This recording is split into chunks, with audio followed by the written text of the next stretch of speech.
Hi, everybody. I'm Tom Olino. I'm on the faculty at the Department of Theater and Dance at Wayne State University. And today we have with us Larry Yando. You do? We do. We have him right here in the room with us. We're talking about, of course, approaching the performance of King Lear and teaching the performance of King Lear to undergraduates.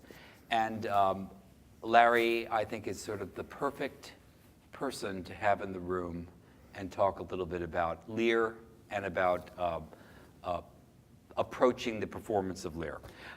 Larry is one of the, if not the, top actors working in Chicago, one of the busiest actors working in Chicago.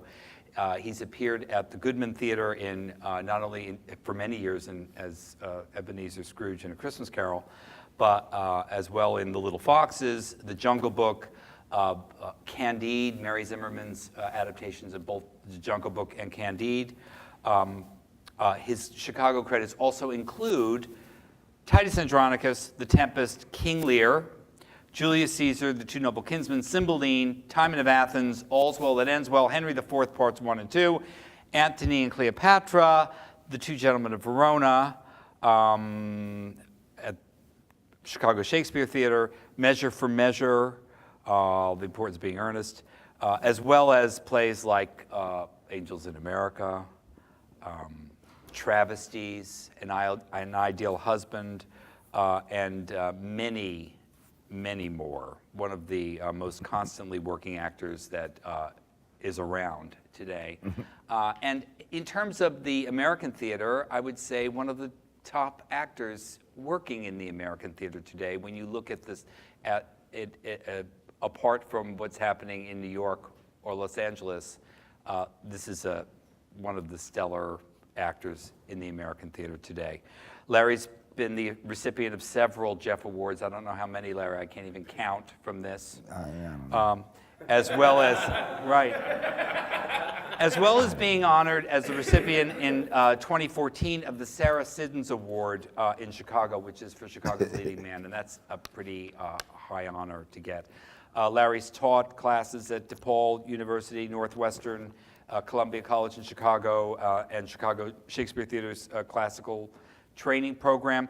I would like to just turn for a moment, or two or three, to King Lear, the great play, one of the great plays ever.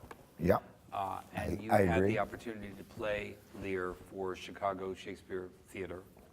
3 years ago. 3 years ago. Yeah. I was far too young. Far too young. Yes. Tell us a little bit about the production, the challenges. What was that like? The rest of the cast? Like there's the challenge of every theater now, getting people to stay in their seats and getting subscribers to keep coming, which is a challenge for every theater in America. But this particular production was, it was basically contemporary. It was updated to now, more or less. So Barbara Gaines, who's the artistic director of that company, had directed it twice before, I think, at her theater. This was her third time. And she said she never wanted to really do it again, but she had a dream about, and somehow Frank Sinatra was involved. Whatever gets you going. So it was a kind of contemporary version, and she also was very interested because of personal issues in her family with dementia and early onset Alzheimer's, which one could make a strong argument for is what Lear is suffering from. So they just didn't call it that 400 years ago. So it was from a very kind of personal, younger Lear, number one, because he's supposed to be, I should know this, but the line was cut in our production, of course, because I'm not, but it says he's 87 or 89, 80 and something, or something like that.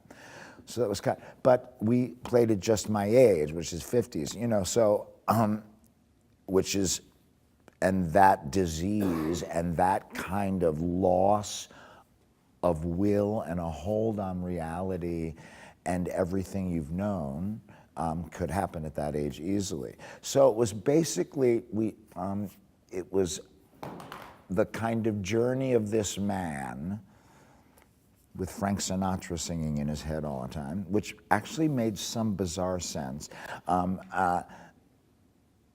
Losing his hold on everything and then finding what's important again, I think, which is a kind of redemption and what true love is, and then of course losing it because it's a tragedy. But it was basically a contemporary production that sort of resonated with a lot of people because that kind of journey of a kind of truthful journey into dementia is what we sort of focused on. Like it wasn't, I mean, I don't know how else you kind of do it, but it was easy to make that connection because it was put into the now, more or less. And the difficulties of it is that it's a long play, so, you know, cutting Shakespeare, some people could say it's easy, but I actually think it's hard, because the minute, you know, it's easy, like lines that are tricky, it's easy to cut things out that don't make sense in the first week of rehearsal. And invariably when that happens, 3 weeks on, when you know what you're doing, you're like, something's wrong here in this scene. And you look back and that one line that had been cut, which is the bridge to everything that gets you from there to there, is gone. You're like, I need that line back. I need that line back. So it's tricky, but we had to cut this play down to 2 hours or a little over 2. And I think it usually it's like 3 and some change, I don't know. So that was tricky, but I liked the cuts. It wasn't, because it wasn't so much Lear's lines that got cut, that's why I liked it. Got those daughters, you know. And then personally, the stamina issue is tricky with Lear. I mean, luckily we weren't playing it as an 89-year-old. I mean, you'd be hard pressed to find an 89-year-old or 87, whatever he's supposed to be, to sort of do that, because he's backloaded. Like he goes into these, in the play, like he has to sort of pull it out at the end of the play, at the end of those 3 hours, and it's kind of tricky. And I'm not an actor who says, oh, it really wiped me out emotionally. I'm not someone who says that normally. I happen to be a very emotional person, but it was really hard. I was sad for a lot of it, basically because of that last scene with his daughter, with Cordelia, and then losing her. It really stayed with me doing 8 shows a week, and I did do all 8 shows a week. That kind of depth of loss and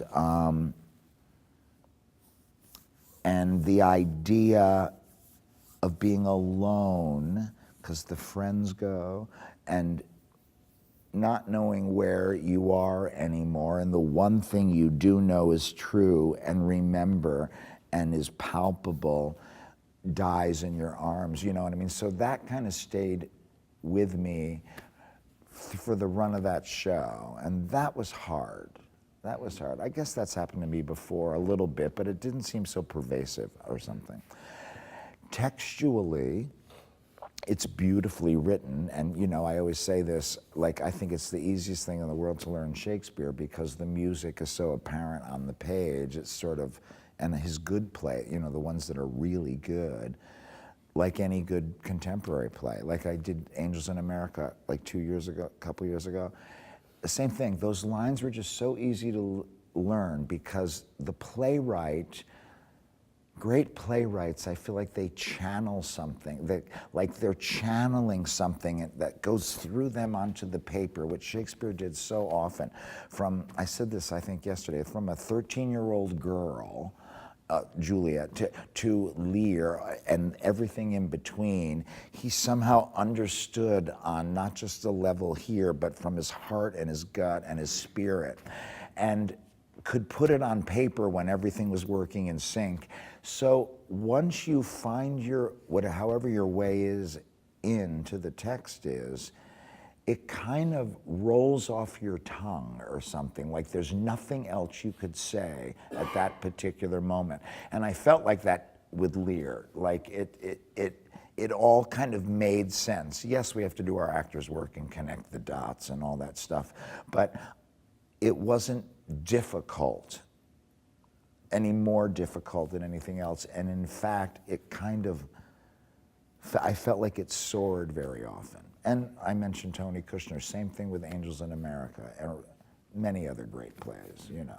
Just to open the discussion a little bit Yeah, about Lear, please. in terms of advice for the other characters in Lear, or Yes. the challenges that may be faced by some of the actors in the room who will be, since we'll be producing King Lear next season here at Wayne State, what advice you would have Yeah. for particular characters, or what questions some of you may have in terms of prepping or beginning to think about how you want to approach tackling one of the roles, or what role you would want to tackle. Well, I have one thing, that my immediate response, the first thing I thought of when you said that, is something that I encounter all the time when I'm working with other actors, very often fabulous actors, on the verse or on the language. It's not always verse, it could be prose, but working on the language with the other cast and myself is a misstep or a little hurdle that I constantly am reminding myself not to do, and those other actors, is I came up with this theory that Shakespeare does this brilliant job over the course of the whole play of giving us, let's say, purple, or like a character may be, whatever it may be. And purple is made up of yellow, red, blue, whatever it is. Throughout the play, the way he writes is incredibly varied and incredibly never one thing for too long, to keep the audience's ears listening, to keep people involved. And I think very often as actors we do our homework and say, oh, this is overly generalizing, I play the bad guy, or I'm the bad daughter, I'm Goneril, I'm Regan. And we tend to sort of play our purple that Shakespeare is taking care of, instead of the yellow next to the red, next to the blue, next to the green. And by the end, what is received is this purple character that is Goneril or Lear. But we tend to sort of be intelligent actors and decide what our character is and sort of color everything from the beginning that really we have no business coloring. So I'm constantly reminding actors and myself to not know something until you know it in the play, and to not sort of play an idea or a director's concept or something when the language. The easiest way to explain it is, there's no reason Goneril can't be loving for a second, you know what I mean? But we decide these things when we do our homework, that this is the person who is deceitful and blah, blah, blah. That's ultimately uninteresting in the play. You only need to see her once to know her whole journey, you know? So I would just say, constantly be in the moment and believe what you're saying, what the text is saying as you're there. Shakespeare will take care of the entire sort of composite that is this complexity of a character, and you have to make sure you don't miss any of those little jigsaw pieces or pieces in the mosaic that make up, and that I feel like I'm reminding people a lot about that all the time, you know what I'm saying? I just think it's far more interesting for the daughters when they tell Lear how much they love him in the beginning, that we don't know they're lying yet. You get it, and we should believe everything they say. Any kind of that winking, like I'm really a bad person and I don't mean this, I just think tips everyone's hand way too soon. So I would say, first thing, stay where you are in the play and don't be in scene 4 when you're only in scene 1. That's the first thing I would say. That's a long way of saying it, but you know what I mean though? Do you understand what I'm saying? Yeah. It's really, we do it without even knowing sometimes, I think, because we want to be good actors. We want to do our homework. We want our through line, our super objective. What do we want? So on our little journey to get what we want, which is true, playing in action is important, we are then adding text on top of that as just a means to get what we want. And that's not always the way you get what you want is not always. The shortest distance between A and B may be a straight line, but it's the least interesting. I really think that. All these other things, you know what I mean?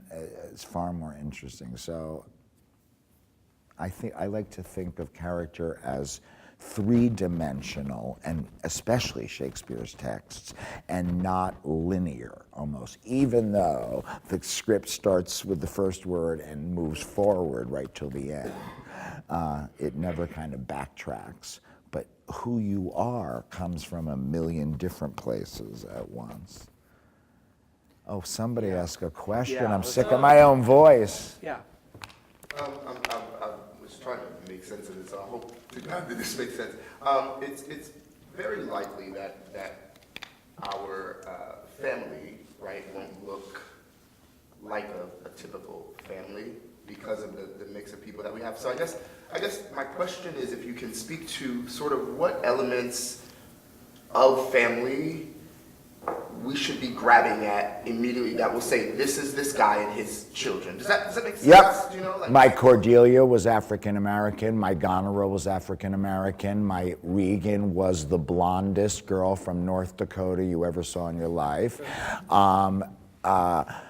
And nothing, that's just how it was. They were the best actors. And I think personally, unless the director wants to somehow tweak it somehow, although I think that's always dangerous, but then to me, the idea of family that you should grab onto is what's in the text, exactly what's there. They say, I always like to say, although I don't know if I even totally believe it, it just causes an uproar sometimes, so I like to say it, that the subtext in Shakespeare is the text. You know what I mean? So what they are, everyone I believe in Shakespeare's plays, and many people believe, I think, that they are figuring out what they think and feel through speaking. They don't figure it out and then speak. You know what I mean? It's not contemporary in that way. So I think there's no greater tool to understand who you are, but in Lear or any Shakespeare play, than by looking exactly at what you're saying when you're saying it. And why you choose to say it in this way at that particular time will give you all the information I think that you need. And you know, it's interesting you brought that up, because personally I said it was hard for me, and I think it's because I'm an only child. I was brought up an only child, and I don't have anyone really living in my family anymore, and haven't for a pretty long time. So that, just doing those first scenes and, you know, giving myself to it with these, having people who were kind of looking up to me, you know, that's playing a king is just fun anyway. Everyone just sort of bows to you, and yeah. But that was nice. But to lose it all again, I felt like I went through my little life on a personal level, because whatever the daughter's reasons were for doing what they were doing, Lear believes at any given moment that he's loved, and to find out he's not loved except by one person who he, humiliated and banished, is I think that, however that resonates with you, that's the part about family that you hang on to. And that's what I would say about that. Yeah, so that's If that answers any that's of a question. piece of what you were saying about staying moment to moment and having the words lead you where you want to go to tackle a question about who this member of the family is. Tackle any question, really. Yeah. In the text. I mean, you can say that Lear is an idiot and he's missing all the clues in the beginning with Goneril and Regan, but you know, I think they have a scene right after that, the first scene where he asks them to say how much. I mean, the fact that he says, "Tell me how much you love me, and then I'll decide who gets the most land," or something.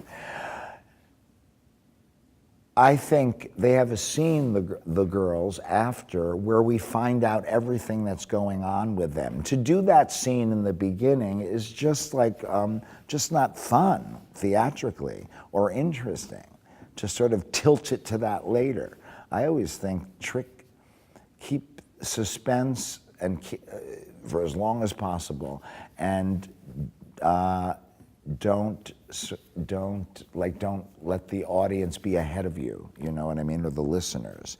So I always think it's interesting, and I say that because I believe that's what the text is doing. I'm not saying do that despite Shakespeare's text. I believe that's what he does, you know. Anyway, anybody? Yeah. So you talk about this color purple.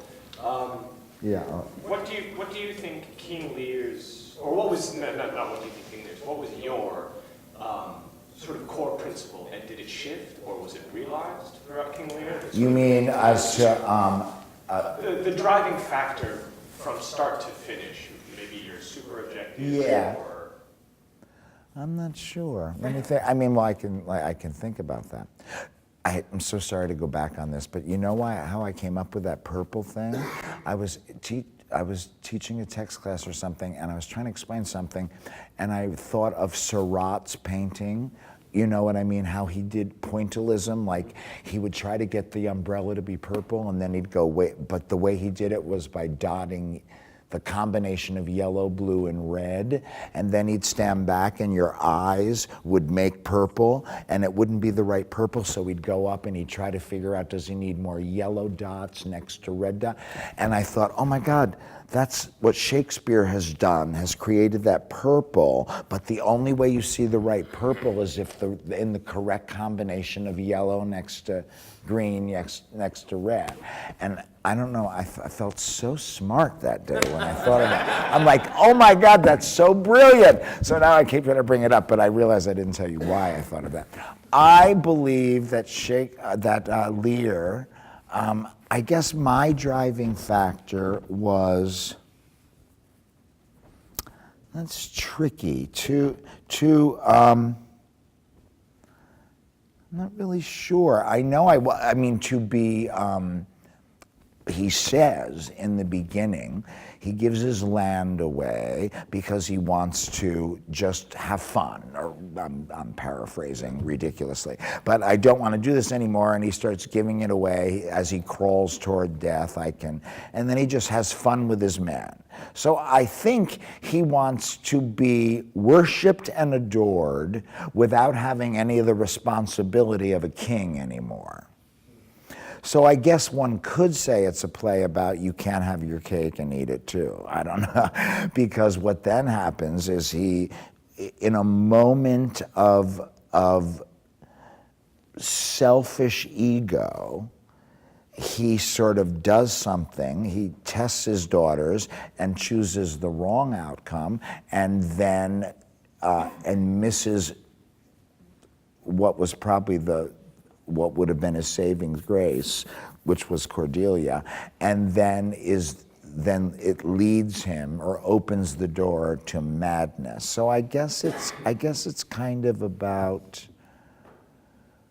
I guess I would say it's a great question. I'm trying to think because I don't write things down. I'm kind of instinctive, but I would believe it would be, I was trying to find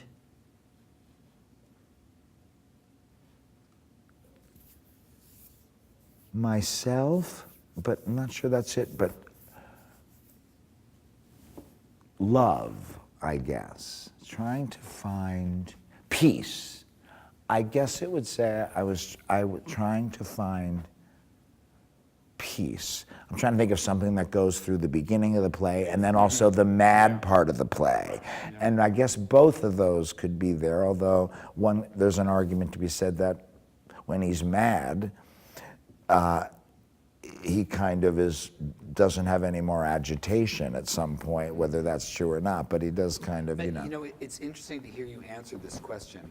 I know, Because after saying, it is, because after talking about staying within moment to moment and letting each moment live and see where you're led to, is almost the opposite of worrying about what your trajectory is. Yes. So it would make sense that you wouldn't have an answer for what was your super objective, because if you were living through the play, it was for others to see. Yeah, like to answer that question, I'm sort of stepping outside of myself as an actor and thinking, looking back on it. That's what I find interesting about it. I'm like, what could you say about what I did? Because that first scene, I just wanted to be adored and power. Yeah, very much.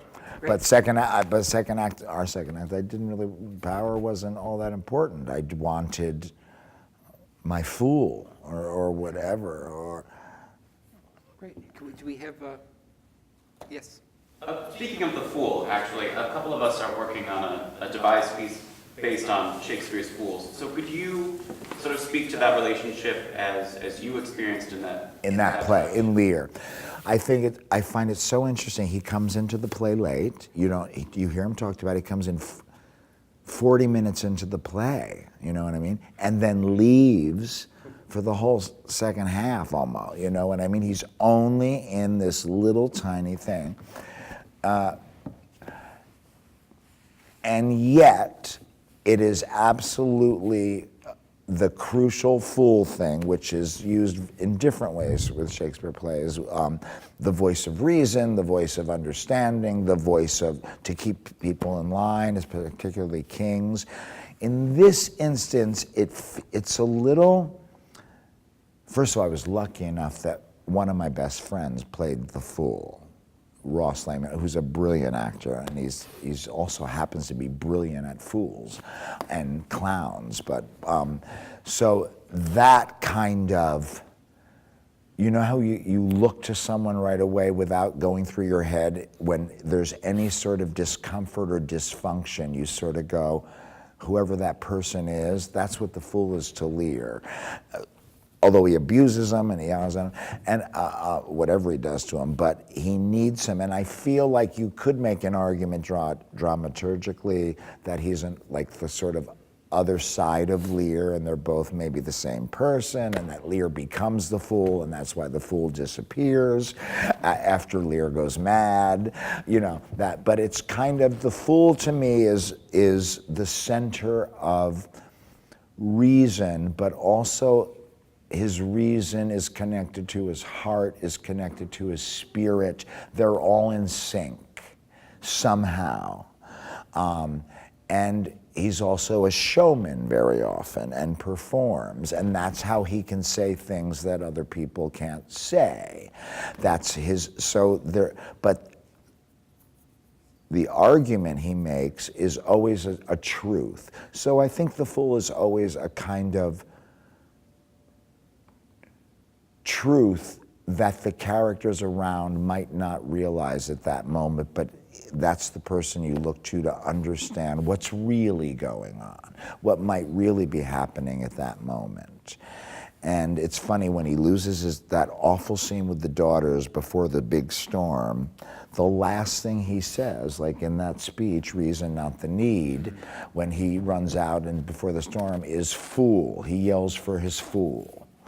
I shall go mad, as though that can help. And then the fool stays with him until the fool isn't with him anymore, and at that time he doesn't know anymore. But I think it's Shakespeare's soul. I mean, yes, probably Shakespeare's soul, but Lear's soulmate or soul is what the fool is, I believe. And it's so sad that he goes away and doesn't have a big death scene or anything. He just is gone. But interesting, at the end of the play, when Cordelia dies, he says, "My poor fool is hanged." You can make what you want with that. I don't know. Whether he's remembering the fool, whether he's calling Cordelia the fool, or in his mind they're both the same thing somewhere in his heart, whatever it might be.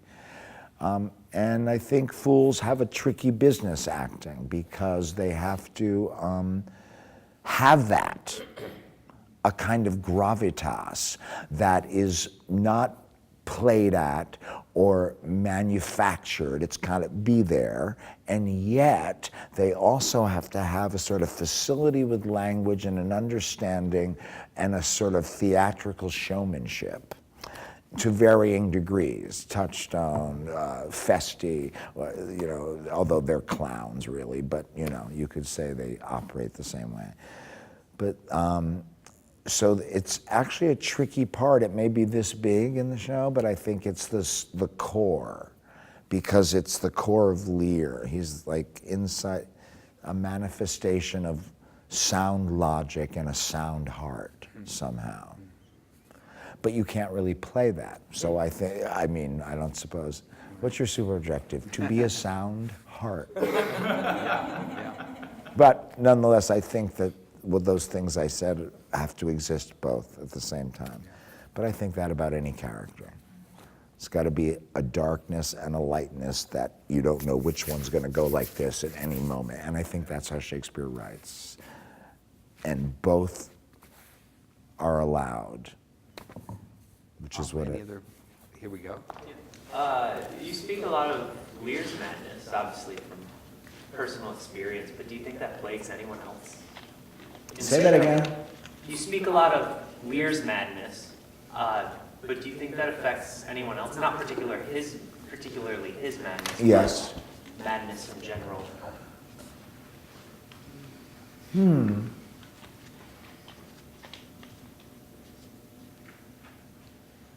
I suppose, Gloucester kind of keeps it, he loses eyes, not really his mind, but why, do you think there's someone else's madness is in the play? No one in particular, but it's such a strong theme. Yes, I in the understand what you're play. saying. Yeah, that you think it must be sort of resonate or echo. Right. Well, I think Peter Brook had in his film, What? had Goneril kill herself by throwing her head against a rock. Yes, And we see that, which would indicate the daughters, the two, Regan and Goneril. that the daughters. That there's a level of madness. Yeah, I guess it's semantics about what one means by madness, but Right. but yes, they go to a place that someone might say she's mad.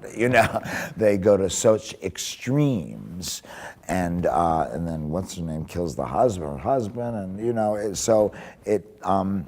But I think that's somehow more about. The evil lurking inside once it's allowed out or something. I'm not quite sure. It's got to do with sanity madness in a way, but I don't know. It's an interesting question.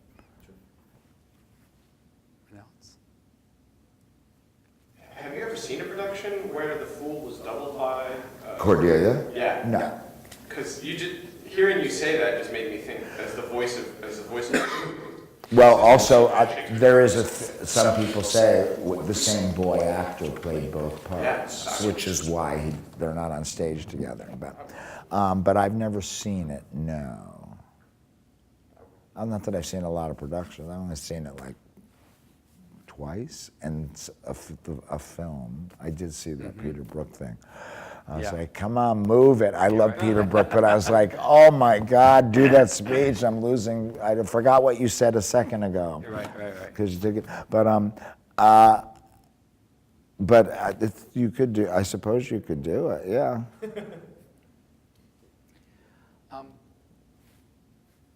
Anything else?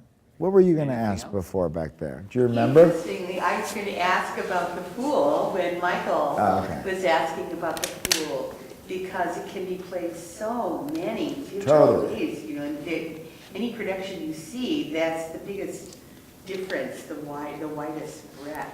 Right. Between that intense inner grounding of truth to the showman, of the two things I said, you can visually go from anywhere in that spectrum to big, like floppy boots and stuff, or a kind of, sometimes I've seen it where the guy looks about the same age as Lear, and as though they grew up together. And Kent, like they're all kind of the same. When I saw the Ian Holm one, I think over in London, I feel like the Fool and Kent and Lear were all of a piece. Like you got the idea that Fool had been with Lear forever. And it was not at all, yes, he had that language, but that was just a means he used to keep Lear on track, or whatever one would say the Fool was doing. But there wasn't anything painted or gaudy about him. It was absolutely like another person in the room. And because he says what he says, he's the Fool. Like, you know what I mean? Because what you say is who you are in Shakespeare. What you choose to say is who you are. Yeah. So you don't really have to really do anything.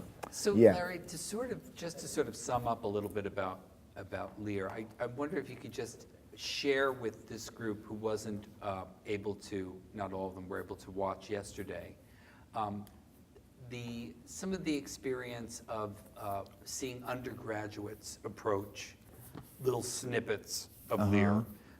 We had a session yesterday where the BFA juniors, undergraduates, brought in some little bits of text from Lear, and we worked through some of that. And there were some common threads, I think, going through. I'm thinking especially of one of the gonerols. And again, to return to this idea that you expressed so beautifully about staying with the language. Yeah, you don't and have letting those the languages- speeches right there, do you? Yes, I do.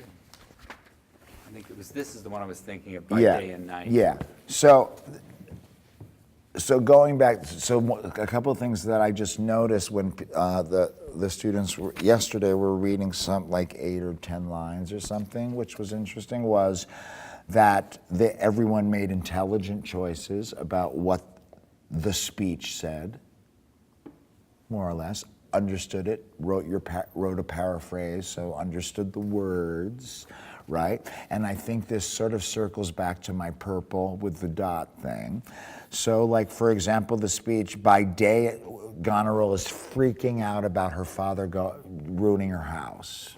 It's the beginning before she kicks him out. By day and night he wrongs me. Every hour he flashes into one gross crime or other that sets us all at odds. I'll not endure it. His nights grow riotous and himself upbraids us on every trifle. When he returns from hunting, I will not speak with him. So that's, when he returns from hunting is after a period, right? After a full stop. Well, the actress, I forget her name right now. But Veronica, okay. So she was, I am mad as hell at my father. So the whole speech was, I am mad, he makes me nuts, in a way, right? And what happened was, I think she missed a turn from yellow to blue, which is, that first line is absolutely, I'm sick of him, I will not endure it. Goes into a whole new color, a whole new energy. When he comes back, let's do this other thing, whatever the line is. I will not speak with him. Say I'm sick. So there's like a change of energy. And I feel like that's the one thing that we as contemporary actors gloss over all the time that kind of mosaic, the yellow next to the blue, next to the red, because we understand, so we get a scene about I'm mad at Lear, which is not untrue, or fed up with Lear, and I'm going to do something about it. It's just 1/10 of what she says in that scene. You know what I'm saying? There's other colors there. There's plotting. There's amending what she said before. There's thinking of the future. It's like to be or not to be. I saw an audition once where a guy was totally emotionally connected to the pain of whether he should live or die. You know, to be or not to be, that is the question. And just wept his way through the whole thing, through however long that speech is. Donna, I was like, well, so it's like, yeah, I understand you're upset, but you also, in that speech, say why you don't want to be upset, why you thought you were upset, what you might do to stop yourself from being upset, and we don't get that. So just attaching yourself to an emotional sort of kernel of what big chunks of this text is about is the way to, not madness, but is the way to, you'll die a slow death. So I think mostly we talked about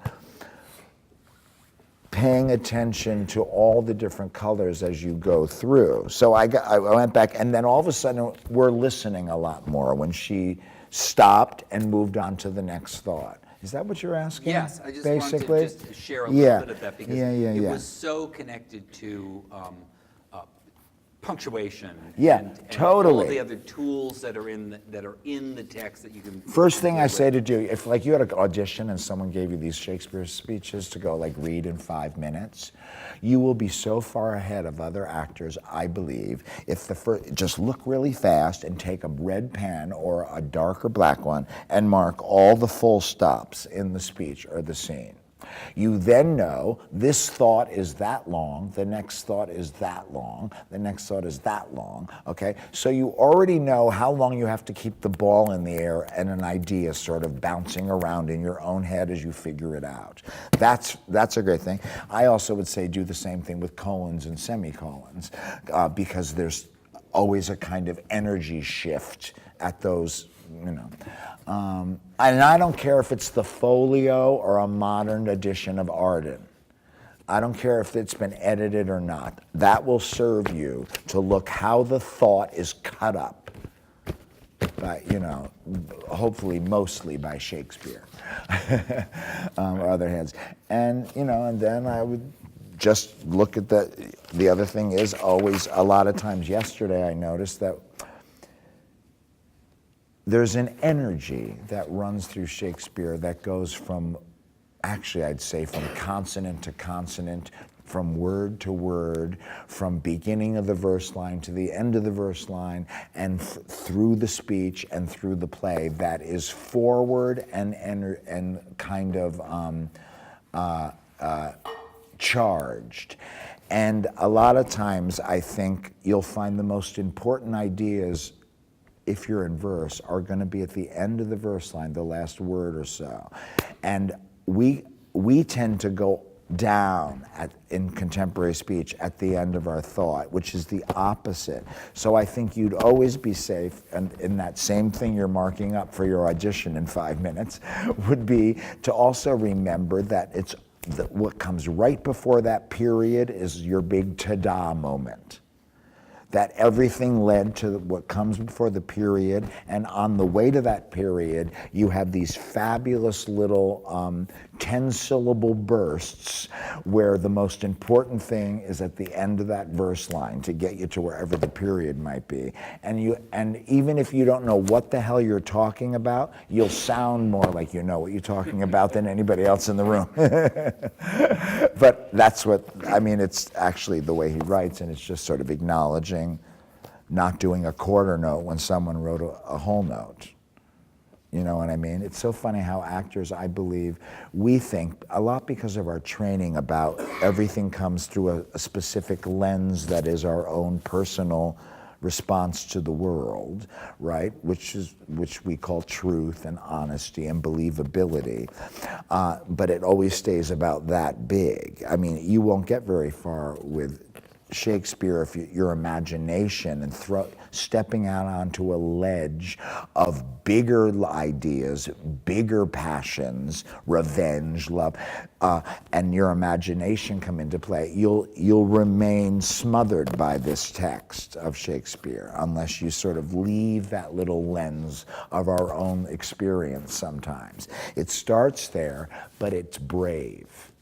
I believe it's brave and goes out to other places, and it will be weird because those dots won't be connected right away. But I'm here to tell you they do get connected, and you're the better actor for it instead of just staying where they're already connected, which is a sphere about this big.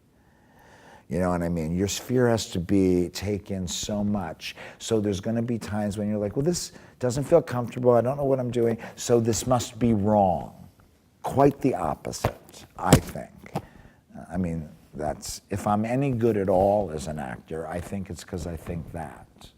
I think that I wasn't afraid to sort of maybe be out in a limbo land for a while and seeing what connects to here, you know what I mean? But anyway. Yes, and now's the time to do it. Yeah. While you're a graduate or undergraduate, to be in limbo land is to Yeah, explore. I know I started to say something, I don't remember what it was, but that's fine. Well, thank you, You're Larry. welcome.